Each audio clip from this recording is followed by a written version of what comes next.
সমস্ত ইসলাম ধর্মের দৃষ্টি আকর্ষণ করে বলতেছি, ওই ভিডিও দেখেন। আমার দাবি হলো জনাব তারেক রহমান, আপনি একটা ঐতিহ্যবাহী রাজনৈতিক দলের এখন কর্ণধার।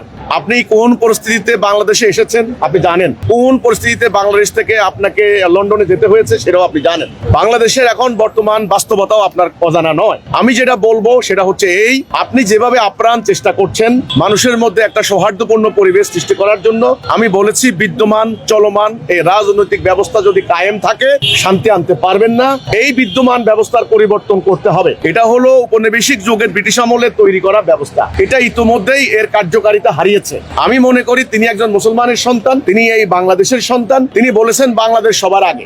আন্তর্জাতিক অঙ্গনে যদি বাংলাদেশের ভাবমূর্তি উজ্জ্বল করতে হয় তাহলে এক নম্বরে জাতির মধ্যে চলমান বিদ্যমান এই যে রাজনৈতিক হানাহানি বিভাজন এটা বন্ধ করতে হবে। এটা কিভাবে বন্ধ করা যায় এবং এই যে অর্থনৈতিক জালিয়াতি এটা বন্ধ করতে হবে, এই যে দুর্বৃত্তায়ন বন্ধ করতে হবে, কিভাবে বন্ধ করা যায় সেটার একটা রূপরেখা, তাওহীদ ভিত্তিক আধুনিক রাষ্ট্রের একটা রূপরেখা, একটা আউটলাইন আমি তুলে ধরেছি। তারেক রহমানের প্রতি আমার আহ্বান থাকবে আমাদের প্রস্তাবনা আপনি বিবেচনা করেন। 2 নাম্বার, নির্বাচনের আগে তত্ত্বাবধায়ক সরকার মানে ইন্টারিম বলেছিলেন যেহেতু আপনারা নির্বাচন করছেন না, আপনারা আপাতত প্রচারণা বন্ধ রাখেন, একটা ফেয়ার অ্যান্ড ফ্রি ইলেকশন হোক। আমরা চাই বাংলাদেশে একটা নির্বাচিত সরকার আসুক। এখন নির্বাচন শেষ হয়ে গেছে, এখন আমার বক্তব্য আমি দেশের মানুষের কাছে তুলে ধরতে চাই। তুলে ধরার ক্ষেত্রে আমার যে মানবাধিকার, আমার যে বাক স্বাধীনতা, আমার যে কথা বলার অধিকার, মানবিক অধিকার, এটাকে প্রতিষ্ঠা করবে সরকার। এখন আমি জনগণের কাছে যাব, জনগণের কাছে আমি কি চাই, কেন চাই, শান্তিপূর্ণ উপায়ে আইন মান্য করে আমি সেটা তুলে ধরতে চাই। আমি তারেক রহমানের কাছে আমার এটা থাকবে আরেকটা দাবি যে আমার মানবাধিকার যেন কেউ ক্ষুণ্ণ করতে না পারে, কোন উগ্রবাদী,